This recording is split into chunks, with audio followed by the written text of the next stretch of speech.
Hai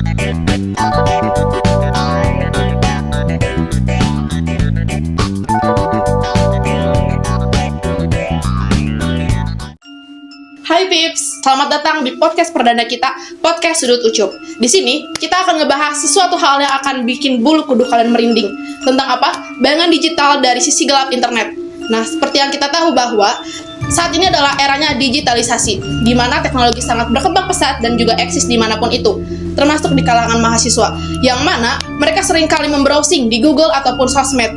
Terkadang, ada sesuatu hal yang gak bisa sembarangan untuk diakses. Nah, tentang apa itu? Deep Web dan juga Dark Web. Nah, seperti apa bedanya dan juga seberapa amankah dan seberapa jauh itu bisa merubah semua yang ada di dalamnya. Dan di sini, gue nggak sendiri. Gue ada 2 orang yang akan mengisi si acara obrolan ini dengan santai. Siapa aja itu? Ada Rafa dan juga Dava. Halo. Sebelumnya makasih udah nyapa teman-teman di luar sana. Biar lebih akrab, boleh dong kenalan lagi. Perkenalkan, nama saya Muhammad Dava Almani.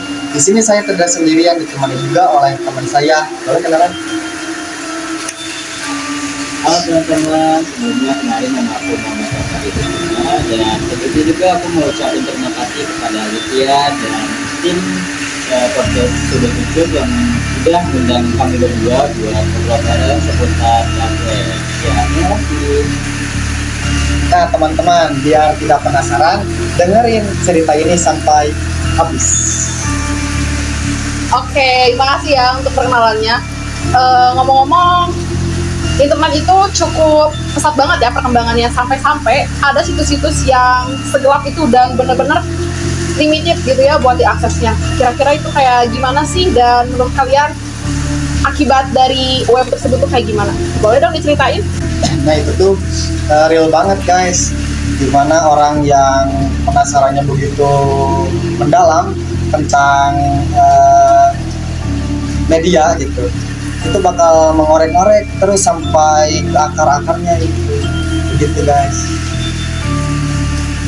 Ya, betul banget teman-teman. Nah, karena sekarang perkembangan media ini jauh lebih pesat ya, yang dimana media ini sangat dibutuhin juga buat remaja-remaja atau mahasiswa atau bahkan orang-orang yang lanjut usia juga sekarang pakai media online.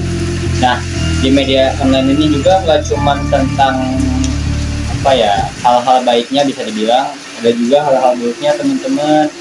Nah, yang itu tadi yang aku bilang di awal, yaitu dark web tadi itu teman-teman. Karena dari media itu juga, tadi dark web yang tadi disebutkan oleh saudara Rafa, itu menyimpan fakta-fakta menarik tentang kehororan yang begitu creepy guys. Nanti kita akan coba bahas lebih dalam tentang apa yang membuat dark web itu menjadi creepy banget. Jadi ngeri banget ya ternyata si situs-situs aneh tersebut. Kira-kira di Indonesia sendiri ini nih ya, seperti yang kalian tahu, ada nggak sih kasus-kasus yang wow gitu mencekam sampai orang tuh takut gitu buat buka-buka atau sekedar coba-coba buka si web tersebut? Boleh dong? Di Indonesia banyak kejadian seperti dulu kan ada pernah diceritakan bahwa Sumanto makan daging manusia, kanibal ya, disebutnya kanibalisme gitu. Dia tuh dulu memakan saudaranya sendiri yang telah mati dikubur. Nah, Sumanto menggalilah kuburan tersebut dan makan jasadnya sampai habis. Itu tersimpan dari situs dark web tersebut. Ada juga mungkin ada hal lain yang akan ditambahkan, mungkin ada dari saudara Bapak. Oke, kalau buat di Indonesia sendiri aku baru nemunya yang Sumanto tadi ya. Cuman kalau dilihat dari kacamata luar negeri, aku juga sempat searching di web tersebut gitu. Aku juga ada teman yang berhasil gitu masuk ke web tersebut buat ngejelajahin ada apa sih gitu di web tersebut tuh. Ada juga tentang jual beli apa ya maksudnya ya bisa dibilang pasar gelapnya lah gitu. Dan yang aku lihat sih kebanyakan dari mereka itu ngejual tuh yang hal-hal aneh gitu loh, kayak apa mutan. Kalau teman-teman tahu mutan itu kayak eksperimen ilmuwan manusia sama binatang gitu teman-teman. Nah aku kebanyakan ngelihat yang apa yang creepy-nya tuh di luar negeri sih kebanyakan. Kalau di Indo itu baru Sumanto aja yang ditemuin. Nah itu paling.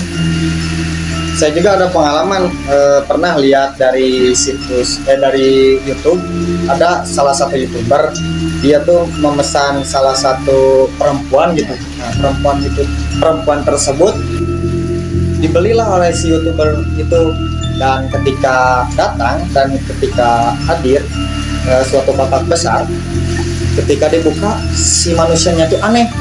Kan Drakor itu menyediakan pasar-pasar yang aneh lah, ya seperti wanita kayak gimana lah, kayak ODGJ gitu. Apa itu ODGJ orang dalam jiwa, seperti itu. Jadi takut.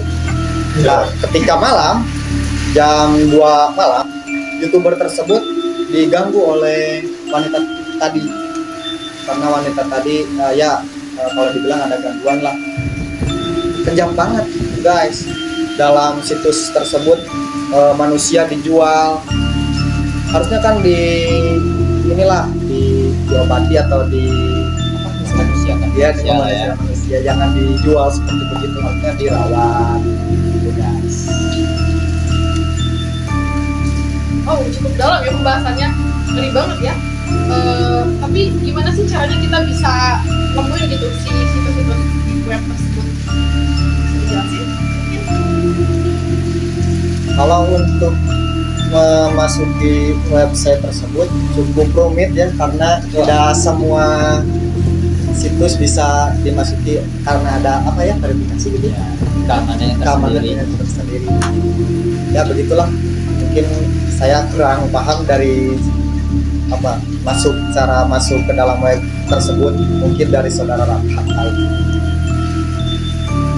Kalau secara spesifiknya aku kurang tahu ya, karena aku juga pernah masuk ke web tersebut itu karena teman aku juga yang pernah coba masuk dan itu berhasil. Cuman kalau buat cara-caranya gimana aku kurang tahu, karena aku juga belum pernah masuk secara langsung gitu ya. Kan gitu.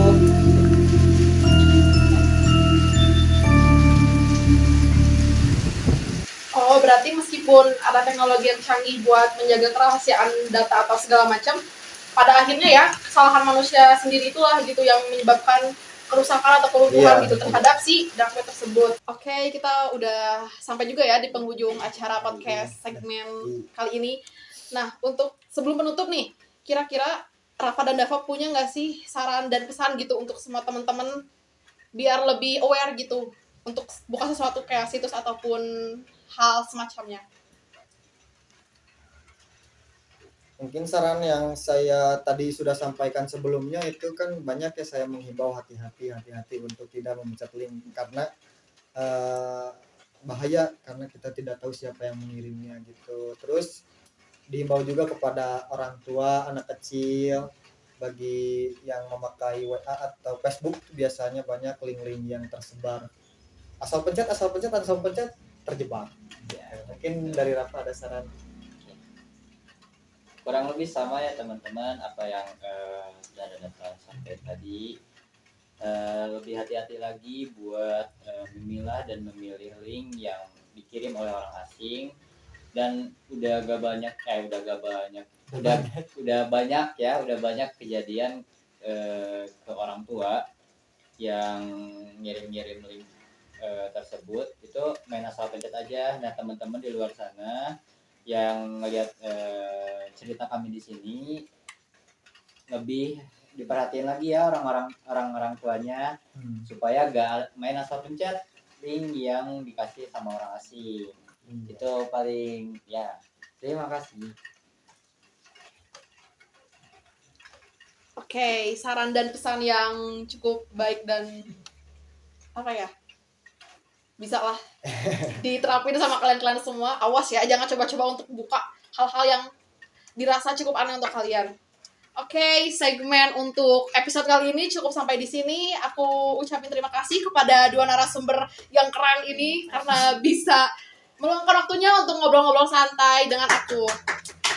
Oke, see you di next video podcast selanjutnya. Say hi. Dah.